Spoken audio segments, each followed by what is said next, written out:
Jessica Gorman has been a huge help in getting that going and uploading, what, 70-something speakers that we've had since we started this 15 years ago. So you no longer have to buy the DVD, you just go to YouTube and watch them free. So, yeah, go ahead.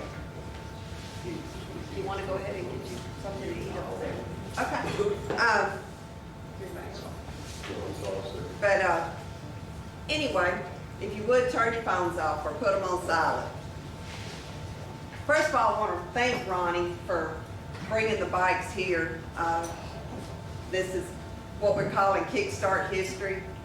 And a lot of people, when I said that's what we were going to do, they didn't quite understand what we were going to do, but folks that rode motorcycles knew exactly what we were going to do. So, but anyway, just real grateful to him to allow us to put these 3 pretty rare motorcycles in here, and they'll be here till the end of November. And in conjunction with that, we're doing this program tonight, and then November 19th, we're going to do a Kickstart History poker run.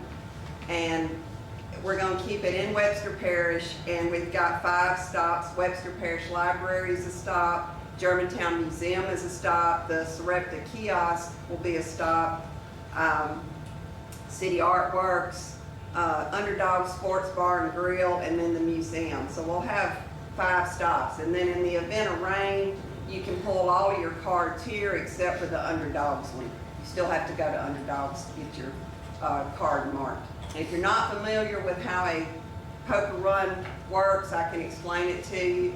Ben Gorman's going to be our poker expert to decide high and low hands. We'll give a prize for high and low hands.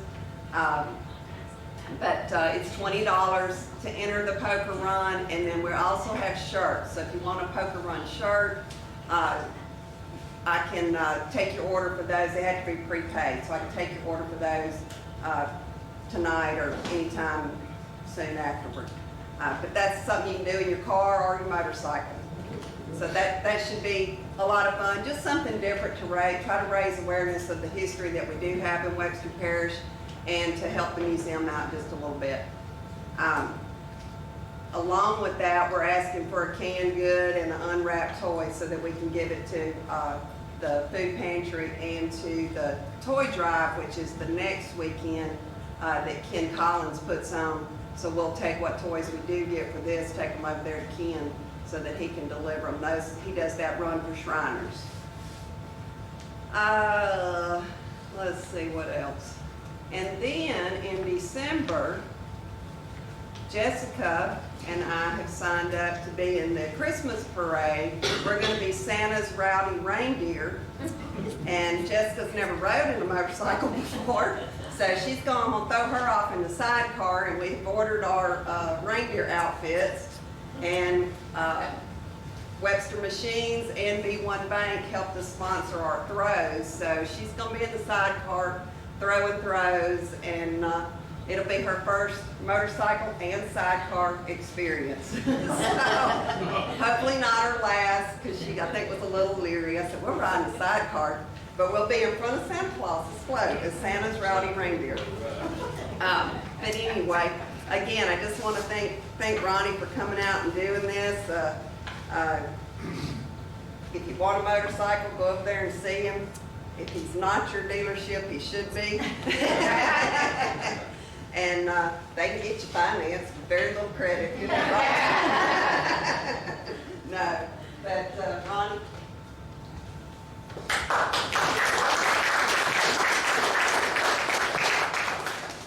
Hey everybody, I'm Ronnie Dees from Springhill, Louisiana. I see a lot of my Springhill friends are here, my very good friends, the Edens and the McMahons, and my wife and Laura that works with us at the dealership. See little Robert Dimon over here. And got a good support from the dealerships, and my dealership friends are here. So I appreciate y'all coming. Some of you I don't recognize, and some of you I do, some of you Mindenites. But we appreciate y'all coming out. Shelley told me to talk a little bit about Springhill and talk about these other motorcycles. She wanted to start this Kickstart History campaign, so we thought these old Kickstart motorcycles would be maybe a good way to do that. I'm gonna tell you enough about my history in Springhill to get us to where I fell in love with motorcycles, I guess. I was raised on the east side of Springhill, and the city tennis courts were right behind my house. So about 7 years old, I wasn't quite working yet at 7, so I spent a lot of time hanging out at the tennis courts. Of course, then ended up chasing balls and to get to pay for my tennis lessons. But anyway, I started playing tennis when I was about 7 years old. The city tennis courts were right behind us. And an older guy that was a high school tennis player that I kind of mentored me worked at the Texaco station on the corner, right down the street there. And so I followed him to the Texaco station one day after tennis practice and started hanging around. And, Mr. Tom Bonner, who was a pharmacist in Springhill, owned this gas station at that time. Why he wanted a gas station, I don't know. But he had bought it for a little while from Danny's daddy, maybe. Yeah, from Danny's daddy, Mr. Johnny Williams. But so Mr. Bonner had the Texaco station, so he started paying me a little bit. When I was about 11 years old, when that happened, he started paying me a little bit to hang out there and help around the gas station with Steve Gore and Gregory Bonner worked there. And so it went along though after that Mr. Bonner decided he didn't need a Texaco gas station, and he sold it to a fellow named Larry Austin from Springhill. And so I knew who Larry was, and I knew he knew some of my older siblings and stuff. So the next week I just went on back to work. Mr. Bonner told us on Saturday, "Hey, I sold the station, y'all don't have a job anymore or anything." So I just went back down there and make sure I didn't have a job. And Larry asked me what I was doing there, and I told him, "Well, I work here." And he said, "Well, you better get to work then." So anyway, I kept working at the gas station, and that brings us to the motorcycles. At that time, it was probably, 11 years old, I was 73. So at that time, it was about 5 Harley Davidson motorcycles in Springhill that anybody knew about, and they all hung out at the gas station I worked at. So that's kind of how I fell in love with Harley Davidson motorcycles again. At that time, it was 1973. It was during the AMF time, because AMF took over 69, and those old AMF Chevrolets may have leaked as bad as these old bikes, but they sure were pretty. You know, every year had a different rainbow stripe or some kind of stripe on the gas tank and that type of thing. So I just, always loved them and kind of always had that in the back of my mind. So that's kind of how I came up at Springhill. I worked there at the Texaco station until I got out of high school and came down here to Minden to go to trade school. I went to Votech in Minden. I'm a welder by trade, and I went to Votech here after getting out of high school, and then that's when I quit working at the gas station. I'll tell you a little bit about these military motorcycles, what little bit I know about them, and she had the film going, and it's really interesting stuff. Harley Davidson made motorcycles for the U.S. Military from 1932 up into the 50s, and there was a big skip, and over the years they've made a couple. There's been a few small orders, like I think around 60-something they ordered a few Sportsters, the military did, and then there were some Rotex motorbikes that Harley built, even up into the early 2000s, is that right, Todd? About 99, 2000?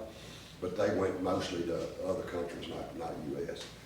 But these bikes, when we think about military bikes and all like that, we think about World War II mostly.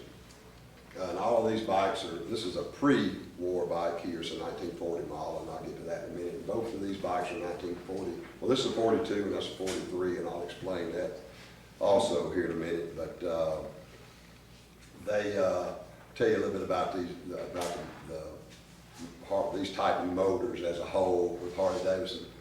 The early Harley Davidson flatheads, we call them, engines, which is that's a 74 cubic inch flathead, and that one over there is a 45 cubic inch flathead. And they get that, the head's kind of flat on top. So, we went from flatheads, and then, the knucklehead come out in 1936, and the rocker covers kind of looked like a knuckle, and so we call those knuckleheads, and then from that they went to a panhead, to the shovel head. So all these different motors kind of have nicknames, but these bikes, they were known as 45s or flatheads.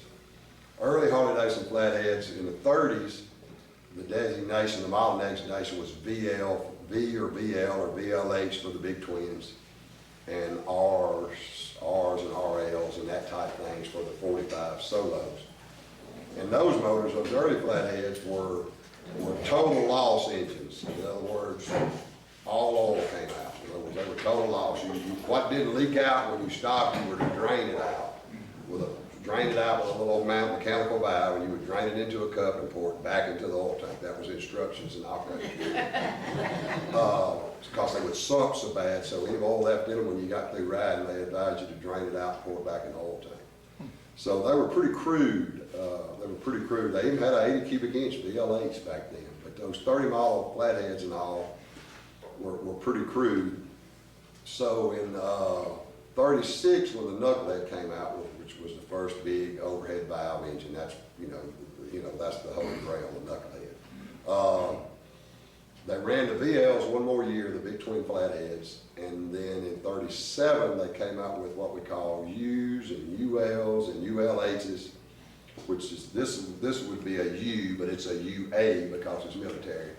And it was like 40 years of progress between a 36 VL and a 37 UL.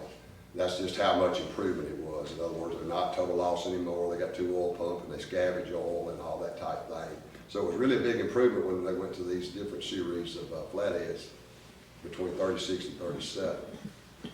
Now the little 45 flatheads like this bike over here, they ran those from 29 to 1973. The big twin flatheads went away in 1948. First year of the panhead was the last year of the big twin flathead. But they ran the 45s all the way to 73 because they used them in survey cars. Everybody's seen a survey car, the little 3-wheel trike. Motor Maze used them. I'm talking about Motor Maze, not Motor Maze that took, check the motor, your parking meter maze. I said Motor Maze, I should have said meter maze. Meter Maze used them, police departments used them some, car dealerships would use survey cars. They had a little drop-down tow hitch on them, and if you was getting your car serviced or something, the guy from the dealership would ride the survey car to your house. And I guess everybody had a trailer hitch on it. It was really a bumper hook type thing. It wasn't really a trailer ball. And so this little arm on the front of their survey car, 3-wheel motorcycle, would drop down and hook the bumper of your car, and they'd pull their motorcycle back to the dealership with your car, do your service work or whatever, and then re-deliver it the same way. You see a lot of them in museums and stuff painted with dealers' names on the side of them and stuff like that. So that's why the 45 cubic inch ran so many years, is because they kept it in a survey car. They quit making the 45 solos, I believe, around 52 so they're civilian models, all except this motorcycle. This motorcycle is not any different than this is a 40 UA, and it's the same specifications mostly as a 40U or a 40 UL civilian bike. It just was ordered they were ordered by the military and sent out with the olive drab paint jobs and stuff. So I'll start with this 40 model here. Like I say, that's a pre-war bike. They built those in 39 and 40. And all of the 39 models went to the National Guard. They didn't even go to the military. So these bikes these weren't war bikes. This wasn't a war bike. Whoever, this has got this war ration box on it. It's got a spare battery, that's what's in it. But these were, the 40 models, the Army bases did take some of the 40 models, but all the 39s they built, which was a few hundred, were actually ordered by and sent to the National Guard. And then in 40, the military Army ordered some and they used them around bases, probably military police, that type thing. And I believe that all the 39 and 40 UAs were built for sidecars, right-hand LE sidecars. Like this bike's got a jiffy stand or a kickstand on it now, but it didn't come from the factory with a kickstand because they were all ordered with sidecars. But those were what I call base bikes, National Guard and base bikes. They didn't cease service for us necessarily in the war. But they still had the Thompson scalpel and all like that. Some of them farmed with the Thompson machine guns. And by the way, these are replica machine guns. So don't get any ideas. So this bike's pretty rare in the number that were built. Like there was 500 of them. 500 UAs built, but that's just a matter of an A being added to a stamping, it being dressed in olive drab military green, a few military specifications. So in a way, it's a pretty rare bike, even more so than the XA here that I'll get to in a minute, but it's so much like its civilian twin or brother that it's, you know, it doesn't make it quite as rare. It's just, in other words, it's not that they only built 500 big twin flatheads, they just only stamped 500 of them, UA, basically, and dressed them in military dress for a government order.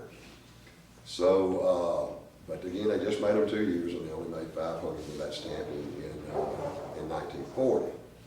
But then, of course, as World War War II got started, and the military had more need for motorcycles and everything, they started building, from what I read in my history books and everything, they started building these 42 WLAs like crazy. I'm talking about thousands and hundreds of thousands of them was the order on the WLA. One unique thing about this one is, for some reason, they started, the first ones, there were 42, on any Harley Davidson 69 and older, your VIN number, which goes to your title, is on your engine, not on your frame. In 70, they started stamping the frame. So every Harley Davidson 69 and older is stamped.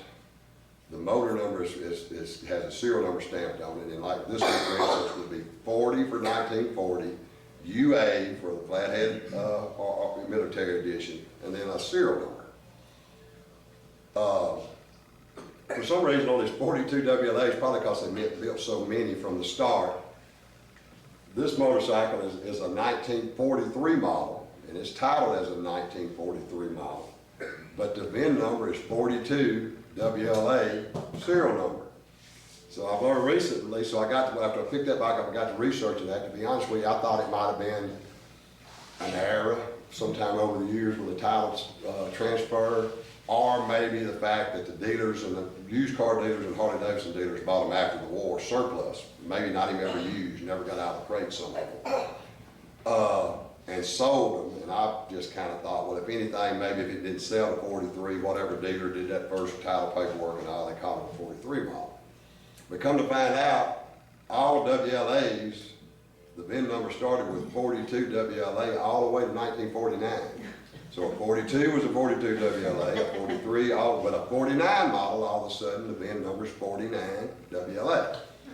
So I think it's because they just built up so many for the war and all like that, and they just kept using that model designation. So that's a 43 model, 42 WLA, and I guess it'd be a type 2. And this Palmer's book here, this history book, that tells you everything about them as far as parts, and the first time something was used and the last time something was used. Says they were all 42 WLAs from 42 through 48.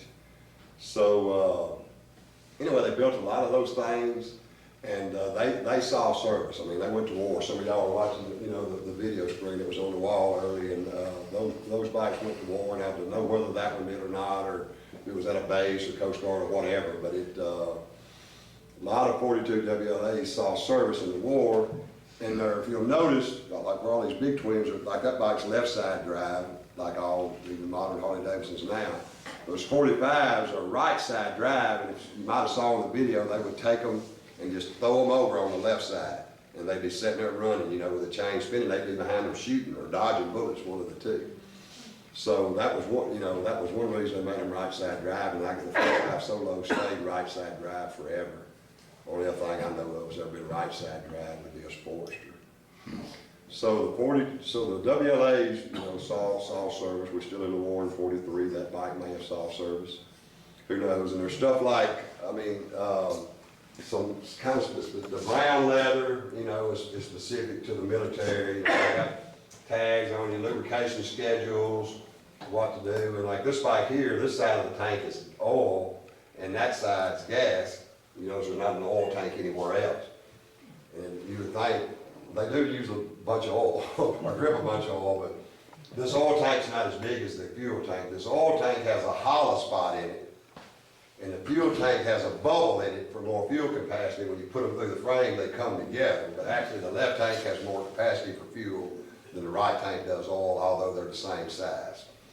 But, so that's, you know, that's some of the stuff. And all these lights you see with these little shields on here, on the front and on the back and everything, those are called blackout lights.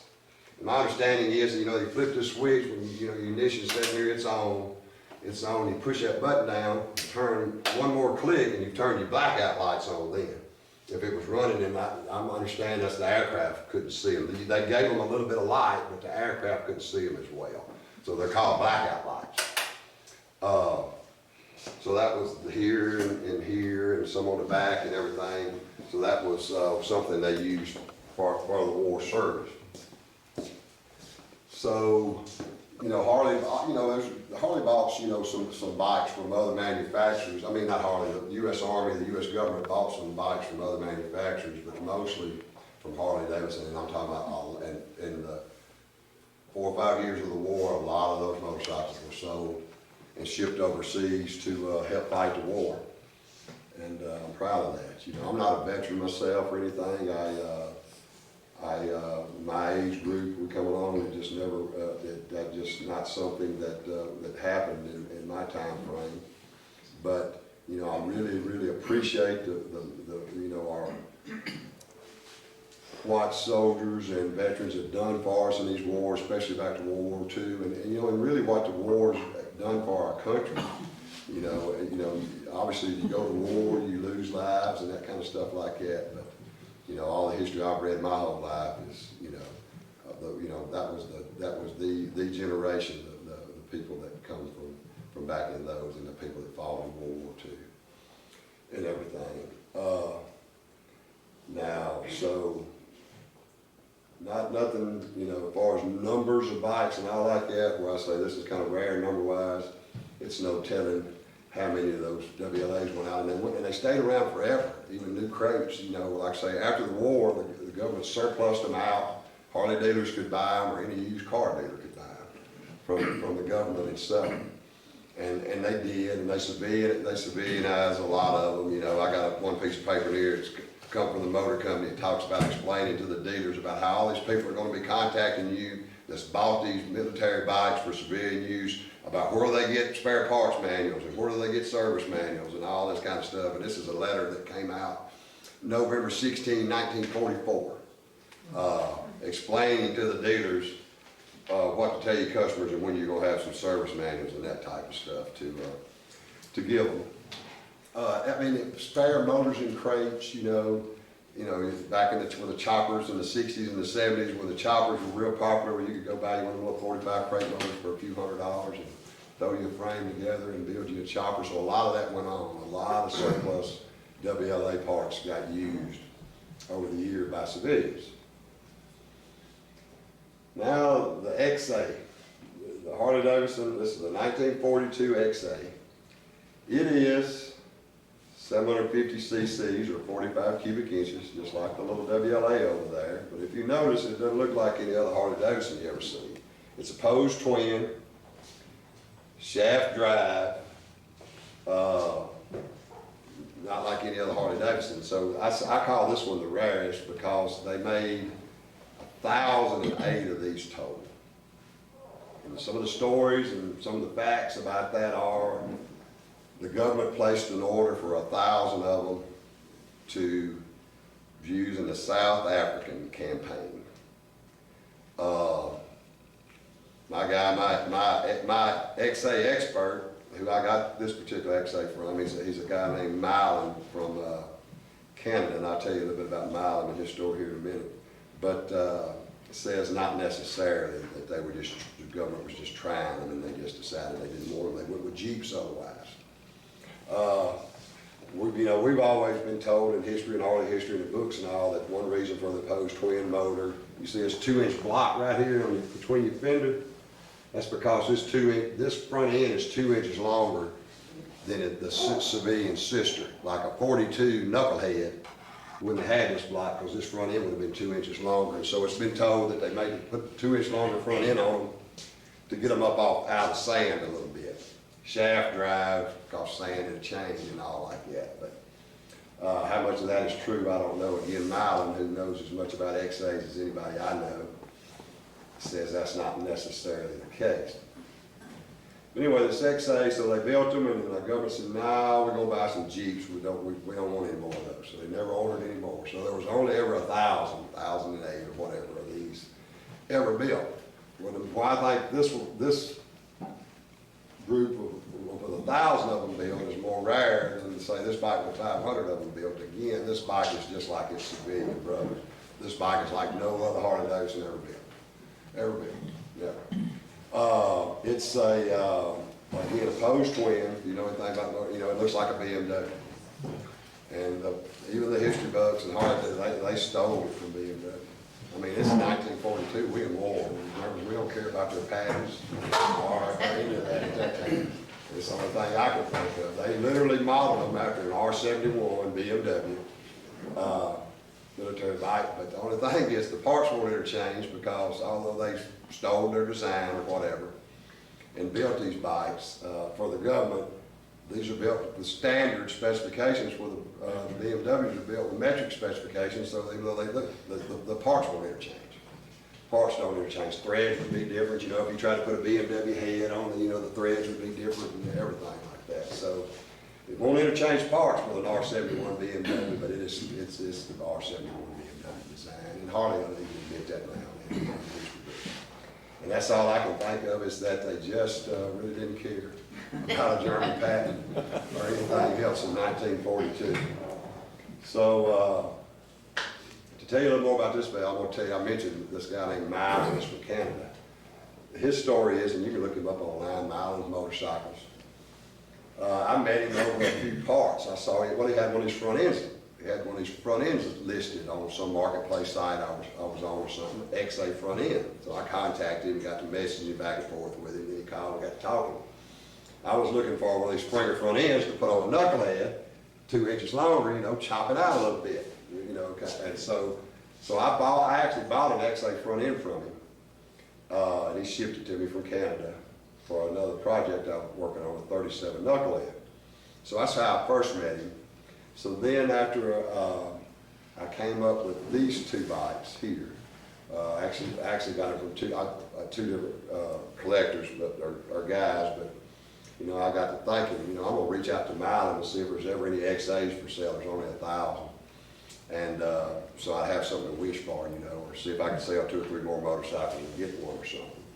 And he had this one that he had bought over here, sent it to it, never sent it back to Canada, sent it to New Mexico for a guy to do a few things to and get it ready to sell. So ended up making a deal with him and went out to New Mexico and picked this bike up. Anyway, but my story is, he was a Harley dealer at one time. I don't know if he was in the United States or Canada or wherever, but he was a Harley dealer at one time. And it got out, and he had got into these little 45 solos. He was the WL or the 45 solo expert, you know. And he heard about this, and that shop note letter I called out a while ago, it talks about that in there. So they built these 1,000 motorcycles and all these spare parts that was part of the order for the U.S. government. And you know, they took delivery of the 1,000 bikes that the government did, but they never took all the spare parts. So as the story goes, all these spare parts ended up stacked up in Milwaukee outside the factory in Juneau Avenue, and actually ended up getting covered up with tarps sometime or another, 60s, 70s, or whatever. And because you know the government didn't even want them, so the motor company sent out a letter to the dealers and said, anybody wants any of these XA parts or whatever, you know, you can have them for shipping or whatever. So some dealer, Harley dealer, ends up buys all the spare parts for the XAs from the motor company, Harley Davidson. Well, so years later, so he sticks them in a storage building somewhere. Probably lets a few of them go. And you could, like an XA tank this tank doesn't have that bubble like I was talking about that tank does, and it's a little slimmer line, and that tank doesn't have a shift gate because these were always foot shipped.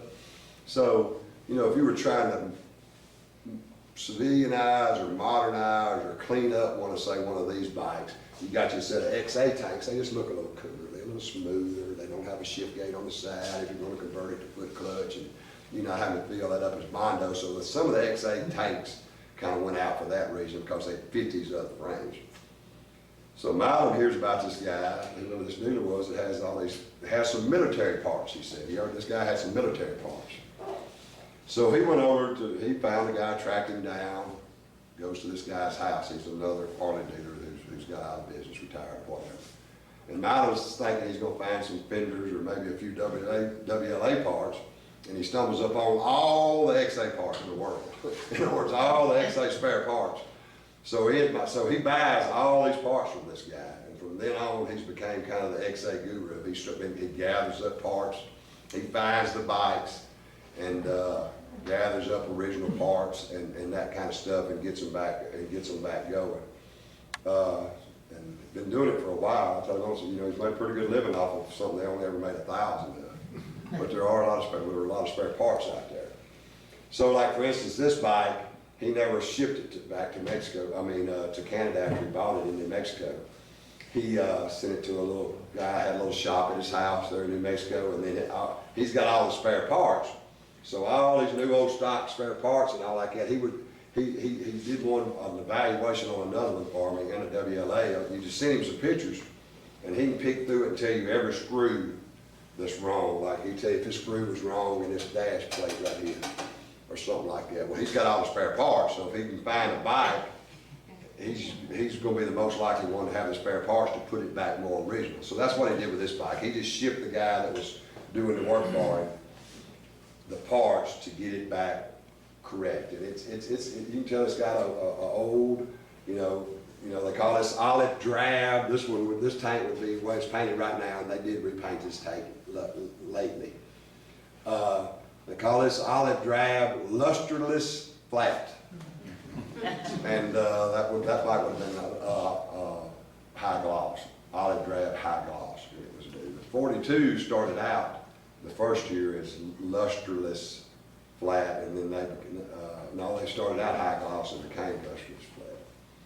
So anyway, that's, you know, it's to me, so I call this the rarest motorcycle I own for sure, just because there's not any other Harley Davidson that has a motor engine. Some of the other parts are going to change, but not the motor. And it's funny things like, you know, it's as you break, this bike's foot shift on this side, where all of these bikes are tank shift. And, you know, we noticed the shifter here. So I got to asking about that. And then I read in the Palmer's book, this was really, it does shift the transmission and you can shift with it, but it's really, they said it was to help find neutral. It made it easier for them to find neutral. And we all know, even today, in 2022, it's hard to find neutral sometimes. That's a little something I learned today, just kind of doing a little bit of studying, that was really just mainly to find neutral.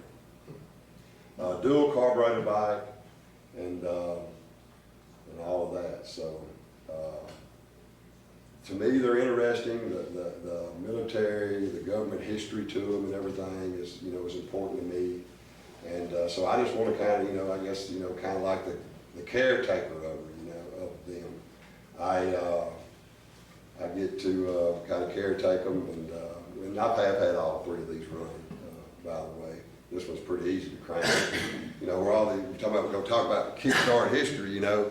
I'm not going to kick them because I'll probably dump oil everywhere. But, you know, these bikes, you turn the kicker out sideways and you kick straight down, you know. And if it kicks back on a compression stroke, it'll break your knee, or you'll see pictures of people flying through the air, you know, and that has happened. We're on this little XA over here with a different design. On the other side of the bike, it's got a little kicker that kicks sideways. It kicks straight down. Kicks straight down like that. Makes it a little bit more unique. But, you know, I'm just happy to be able to find these things and to have them, and you know, kind of be the caretaker. And I love history, so I'm very glad that y'all have this museum down here, and I appreciate Shelley inviting me to I appreciate her storing my bikes for me. Invite me to bring the bikes down and come talk about them a little bit. Anybody got any questions, I'll try to answer them. Ronnie, you was talking about lights on those things. the faster you rev the motor up, the brighter your light got. Yes, So sir, if you yes. idle, you didn't have much of a light. That's right, that's true, with a generator and Yeah. stuff like that. So yeah, when you first crank it up, you don't hardly have any light, you know, when you get to go and it gets to revving up, your light get a little bit brighter. And I don't understand exactly, but how, you know, how the blackout lights were to work, but basically it turned the aircraft overhead couldn't see them, couldn't find you as well. Is the answer to that. Ronnie, on this one, you said there was only 500 made. Yes. How many of them's known still in existence? You know, I don't know, this probably is, I don't know when this print was, but, you know, I don't really know, that's a good question. Sometimes, you know, like we know that there was, I didn't get off on that, there were 7 TA trikes made with knucklehead motors in them, a 69 cubic inch knucklehead motor. There were 7 built. They built one another year. Like they built 7 42 models, there's one 43 model or something, but you know, we know that there's 2 or 3 of those exist. Some guys, some friends of ours, the Allens, Rick Allen in North Carolina has one, and Webster Parish Museum has one, and you know, I don't know. So that's a little bit smaller number, easier to track, but I'm sure somebody has history of how many of them know that exist. But again, you know, that means they took 574 cubic inch U flatheads and stamped an A on them and painted them green and put military specifications. So to me, that's just not as rare as they built 1,000 of these ever, and you know, ever, period. It's not like any civilian. Yeah, Beverly? When did you start collecting? What year? Well, 2006, far as Barbara knows. It was 2000, about 2006, really not that long ago. I had kind of, you know, got into motorcycle. I told myself for years that I, you know, obviously I always wanted a Harley Davidson. I told the story from the 70s in the gas station and everything. And I had some friends that had them and stuff. And I tried to tell myself I was going to wait till I was 50. I was going to wait till I was 50, maybe I'd be mature enough to ride a motorcycle by then. I think I made it to about 44, I guess. And before I bought the first one, and people ask me sometimes, does Barbara don't get upset about you? A long time ago, say 30 bikes at the time or something. We were somewhere eating one time, somebody walked by and asked me how many motorcycles I had. I said, man, can't you see my wife sitting right here? Asked me that. And anyway, he looked at me and said, Barbara don't get mad about you buying all these motorcycles. I said, well, I'm going to be mad with you. I'm going to be honest with you. She got mad as I've ever seen her when I bought the first one. Me and Ray didn't even know that we were doing something we weren't supposed to be doing. I was a banker. She got mad as I've ever seen her when I bought the first one, but the last 30 hadn't bothered her very much. So I tell my customers when they say I got one or my wife won't let me have another, I say, oh, you buy enough of them, you can get them beat down. Just keep buying. Just keep buying, they'll get beat down eventually. He wore me out buying them. I finally had to retire from the bank. Yeah. I used to call Ray and say, yeah, I need to wire some money so and so. He said, well, you don't need to. You I don't buy another. we might ought to buy a piece of equipment or something we can make some money with. Well, we made it, the story with that is I went, collected up these motorcycles, and when I got ready to buy the Harley Davidson dealership, the motor company really wasn't, well, I mean, I'm not gonna say it was crazy about me. I didn't have any retail experience. So I might not have been that great of a candidate for it to be a Harley dealer at that time. But I kind of liked the fact that this boy from Springhill had 100 and something Harley Davidson motorcycles in a collection. So that was a positive. And then when it ended up, the bank was trying to put my deal together, and Wayne had looked at it and everything before anybody else did. And the bank was trying to put my deal together to buy the dealership, and it come down at the end, having the collection, it was pretty good collateral, so it kind of helped me it allowed me to be able to buy the dealership. The motorcycle collection did, because I used it for collateral, extra collateral at the bank. So I came over and told Barbara, I said, oh, I told you I was a wise investor. I told you I was a wise investor, and I knew what I was doing. I was an addict, to be honest with you, just buying motorcycles. But yeah, so I really didn't start collecting until 2006, and that's when I went out, not long after I bought. Shortly after that, I bought that first motorcycle.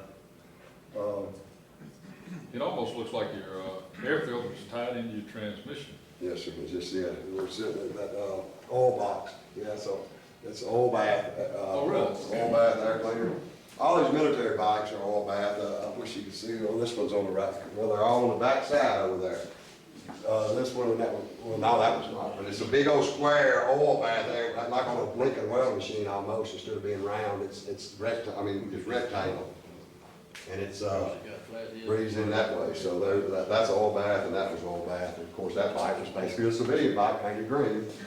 So, it doesn't have those type of extra features. I guess that was to make them do better, you know, maybe in the dust, not as open of an air cleaner to pick up as much dust, you know, and everything. That's why they did the I've oil been in the bath. desert. Yes, sir. Wherever, yeah. Especially this was, I believe, intended for the desert in South Africa. How much is something like that would work, that much?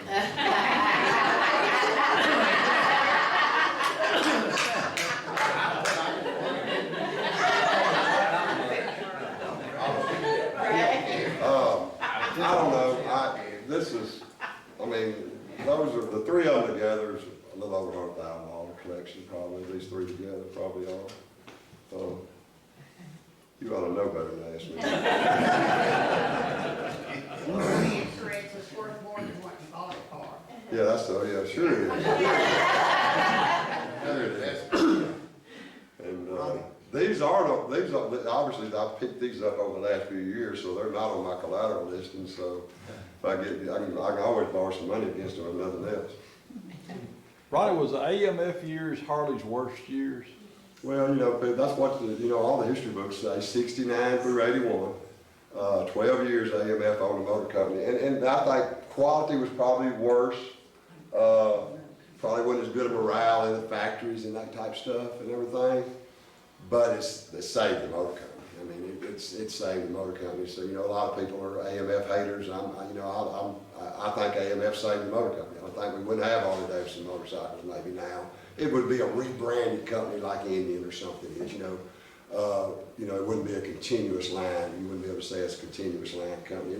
There might be Harley Davidson Motorcycles, but they would be more rebranded. But I feel like if it wouldn't have been for AMF at that time, they probably would have went under. So I think AMF saved the motor company, but all the quality wasn't good. Back in that day, these civilian bikes we're talking about, it would say AMF Harley Davidson. And if it was on a decal or something, people would scratch AMF off. Nobody liked AMF. AMF was the same company, made your bowling balls, everything. AMF owned and made everything from tomahawk boats, snowmobiles, everything, and they bought Harley Davidson Motor Company, and I think kept it alive for 12 years. But I'm the other way around. If I buy a civilian bike that I'm restoring and try to get it back original, decal and stripe and all and everything, I'll usually try to put the AMF back on here. Because I just think it's part of the history, and I think it probably saved the motor company for a period of time. But yes, the quality was bad. Does Harley make all the motors and the transmissions and all for these bikes? Is it completely made by Harley Davidson? The motor, the drive line's all the way. York, they make in York, the motor assembly plant's in York. They make them in York and Pennsylvania and send them to Milwaukee, the motors to Milwaukee, and put them together. So yeah, all the motors are Harley Davidson are still their design, and they do build their drivetrain. Now obviously they buy wheels and shocks and everything else from a lot of different companies and have for years. They've had Showa, which is a Japanese company, front suspensions on them and shocks since way before even the AMF days. So they've always bought a bunch of parts overseas. A few years ago, about the time we were getting in, it was some bad publicity about all Harleys shutting down. They shut down Kansas City, which was a manufacturing facility. They're shutting down the U.S. Manufacturing facilities and going to build them overseas. Well, they do build motorcycles overseas, and they always have, but the motorcycles they build overseas, they don't ship them over here. Now, we build bikes in the United States that get shipped overseas, but they do have some factories in other countries to service those other countries, and they're probably tax reasons and stuff like that. Like if you bought a bike in other words, if you lived in South Africa, well, your bike might be built in Europe, and it may look a lot like mine, so we call it an international edition. lighting's a little different and stuff like that. Like when we require a red light on the rear, I think they require a yellow light on the rear and stuff like that. Are they all metric now? No, we still go by cubic inches. Harley Davidson still tries to go by cubic inches. Back in the 70s, when Honda and Yamaha were all coming on so strong and really competing with Harley, they changed some over, like a 74 cubic inch would be 1,200. And so they sold some 1,200 and stuff. So even the ones in Europe? No, they're metric, They're yeah, they're metric, metric, so yeah, they're metric. And yes, the US built bikes have metric bolts, we have to use metric wrenches on them and that kind of stuff like that. But as far as, you know, we call a bike 114 cubic inches, not 1,920 cc's. You know, you have to do the math. So it's always been that way for Harley, except in the 70s, they did brand them 1,200 to compete with Honda and Yamaha. You know, of course, Ronald Reagan shut that down. You know, that was, you know, he passed a law that made it more economical for Harley to sell motorcycles in the United States than for Honda. You know, it really made a difference. I mean, there was a political move that took place there that made a difference to help with tariffs and stuff. Yes, Lord. This is totally a lady question. Yeah. Let me preface that. In your talking about the history, the time that the government made thousands and thousands and thousands of that bike, Mhm. I know that there were thousands and thousands and thousands of young men all fighting. So did the women get involved in the manufacturing, like Oh, the yeah, Rosie yeah, Riveters? I'm sure they did. I haven't really read that much about that in history, but just like in all the manufacturing in the United States, when the men weren't in war, the women stepped in and went to work in the Right. factories, yeah. Yeah. Rosie the River, all Yeah. that stuff. Yeah, I'm sure that's the case, so they, you know, I'm sure it's the case. Yeah, just curious. Yeah, I'd have to look at that a little bit deeper, but I'm sure that there were women working in the factories at that time. Sure. Yeah. Go ahead. How did it, okay, the other company had it from 1969 to 1981. How did it become Harley Davidson again? Well, it's because they never took the name all the way off. It was always AMF Harley Davidson. And like I say, my favorite stripe's in 1975 because it kind of makes an S shape, but you could go get you a bowling ball bag that looked just like your motorcycle. But that's, and this is another fluke thing. In June of '81, so the '82 models, when the '82 models came out, Willie G. Davidson, who's a grandson of a founder, you know, the founders were Bill Davidson and his brothers. Y'all watched the show, you know, Bill Davidson, Arthur Davidson, and who was the third Davidson, somebody? William Arthur Walter. William Arthur Walter were the three Davidsons. Arthur Davidson was friends with Bill Harley from the history I read in the movie that came out here a few years ago. And so they started trying to figure out how to put a motor in a bicycle. Arthur Davidson and Bill Harley. And then he brought, as they got started going, he brought his brothers in. One of them worked in a machine shop. One of them was a sales type person or something. So Arthur Davidson brought his brothers in. Well, the Bill Davidson family has always had more family members work for the motor company than any of the rest of them. I don't know how they, but I guess it depends on how they had kids. And back in those days, if they had sons or if they had daughters or whatever. So pretty much, if you look, Bill Davidson's family ended up with pretty much controlling the company for years. So Willie G, we call him, Willie G. Davidson, who is Bill Davidson's grandson, has worked for the motor company. I guess he still hangs out at the museum sometimes. For years. He was a design engineer. And when he first got out of college, he actually went to work for Ford. He didn't go to work for Harley. He went to work for Ford first. And he was actually hired by AMF. But you know, it was cool to have a Davidson face up front, and Willie G happened to really know something. You know, he designed a lot of the cool design motorcycles that we see now. He really was a good designer. So he always ran the design department. He never was a vice president. He never was a CEO or nothing like that. He was Willie G. Davidson. And so they pulled off some kind of deal, kind of like I did with the bank. Anyway, they pulled off some kind of deal to where AMF got sick of it, sold it to Willie G. and some other employees and managers and stuff like that. And the employees became the stockholders in 1982, and then it grew back into what it is now. Ronnie, you need to tell them when you were offered the dealership and you came home to tell Barbara about it, but you thought she would turn it down, and you didn't, but you had to put up with leave. Yeah. Well, I guess when I first come up, and he's talking about the same way when it was me and my brother were gonna go into contracting business in 1998, I caught her while she was sick.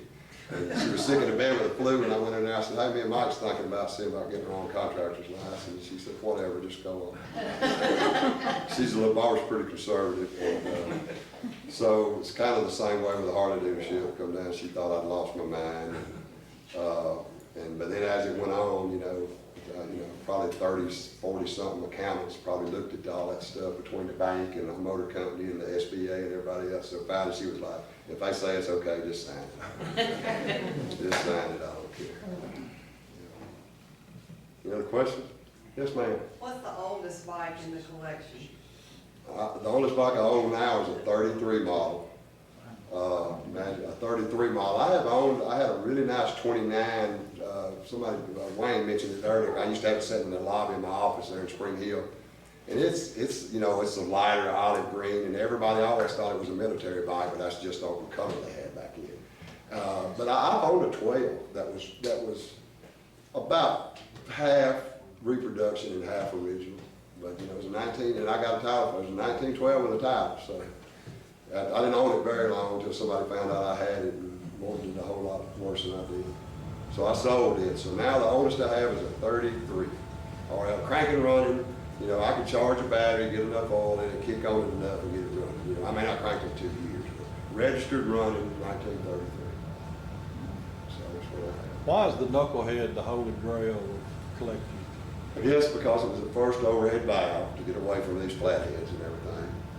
And it's just the sexiest looking motor. I mean, it's just the best looking motor. It is the prettiest motor. It's the hardest motor to find Yeah, because of the military. Sir? It's the hardest motor to find because when they came out, it was during the war. Yeah. And everything was war, so they couldn't come up with 45 and 74, but everything was military, so, and they never come back. They are the hardest motor to It's, find. you know, pre-war, you know, you find a pre-war bike and stuff like that, and like I say, the knucklehead come out 36, so about 42, you didn't get a knucklehead unless you were silver service of some kind, and it was great. During the war, you couldn't get a new motorcycle unless you had some kind of silver service job, and it was great. It was done great. And so you didn't start at 36, so they didn't even get to get started with it good until the war was there. And even though they may not have used them, there's a few military knucklehead models. The TA Trike for one. There were some Navy bikes that were knucklehead military bikes, but not many. So you hear a lot about pre-war and post-war and during the war. So if you find a 42 knucklehead, which would be an EL or an FL, you find a 42 knucklehead and it's got number matching belly numbers and all like that, then you found something, because it just wasn't very many built and they wouldn't let the public have it. You know, ration like everything else. Now, what do they call that 33 you have?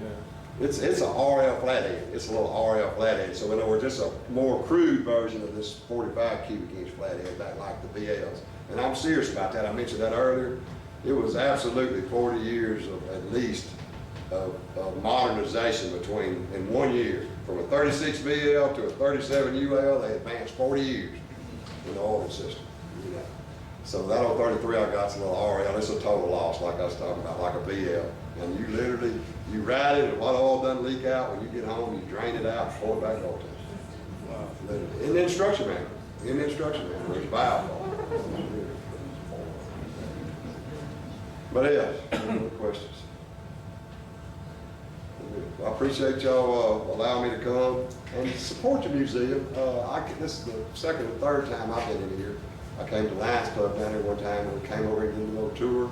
It's a nice museum, you know, and it's just good for the community and for the parish and all. So support the museum. Thank you.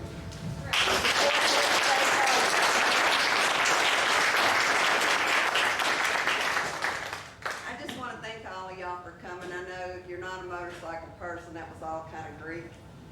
But for those that, like myself, that love Harley Davidson, we thoroughly enjoyed it. So we're going to go.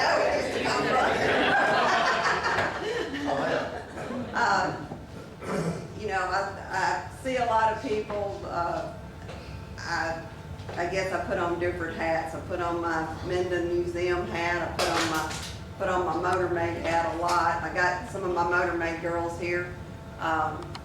And if you don't know what Motor Maids is, that's the oldest female motorcycle riding organization in the U.S. and Canada. It started in 1940, and there's about 1,200 of us. And somehow or another, I ended up, Teresa, stand up. 12 years ago, Teresa taught me how to ride a motorcycle. And Danny would take me to a parking lot, and he named that motorcycle the Hell Bitch, after Captain Call's horse on Lonesome Dove. and I would go out in the parking lot and I would just make circles. And Teresa kept saying, just keep making circles. and 2 or 3 years later, I became the Arkansas and Louisiana District Director for Motor Maids, and made Teresa join up, so now she gets to follow me to all sorts of places. And She's the best director we have in the motor vehicle. So if you need a motorcycle endorsement, so you come buy a motorcycle, Teresa's the one you need to. that's right, she She's teaches the it. area motorcycle instructor. She's an excellent motorcycle instructor. I never would have learned how to ride probably with any other teacher. But it's something that everybody should do if you have the passion to ride. Even if you've been riding for a while, go take Teresa's class and you'll ride better. And I was so excited when Ronnie bought the dealership. Just a great dealership to have. And dealerships, if you got a Harley, having a good dealership is very important. Because y'all all know you got to have parts, you got to have oil, you got to have tires, and you got to have maintenance, regular maintenance. But they're, like Ronnie said, when I was a kid, that's all I wanted was a Harley. I didn't have a desire to have a Yamaha or a Honda or anything like that. I wanted a Harley. And I know a lot of people with lots of tattoos, and I've never seen a Honda tattoo. Or a t-shirt. Right. You see, and with Motor Maids, we got all kinds that ride everything, but you throw a good shirt out there, they'll go buy it even if it's a Harley shirt. But again, I want to thank Ronnie, and if you do decide to do the poker run, y'all let me know. Get you a shirt. It's just something I throw it out there to support the museum and kind of tie motorcycles and old cars in it together. But if you have anybody have any questions about the museum? No. But I did, how long has the museum been here? we are celebrating 15 years. We opened the doors in 2008. A lot of my board members are here tonight. If y'all will hold your hands up, board members.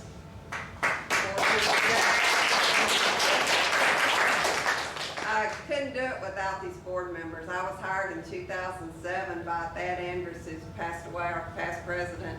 And Thad said, I give you a year to raise awareness of why Minden needs a museum. And he said, I'll pay you for a year, and that's it. And so I worked from home for a year, and we would have these type of events around the corner. And then James has been with us, probably been to just about every one of them, hadn't you, James? Yeah, and that's about 70-something of them in the 15 years. But, we've learned so much of Webster Parish history and Minden history, and we've got them all recorded. And that's what's so important, because a lot of those people that came and talked to us, they're not with us any longer. So we've got some very valuable oral history, and thanks to Jessica, stand up. Jessica is our new, I call her assistant executive director, but she's not. She's going to be the executive director. Danny retires in, we got an 8-month countdown going on, and I can retire when he retires. And Jessica will take over, and I'll still come to work and help her with things. But if I decide to go on a motorcycle trip, I don't have to worry about getting back on Monday.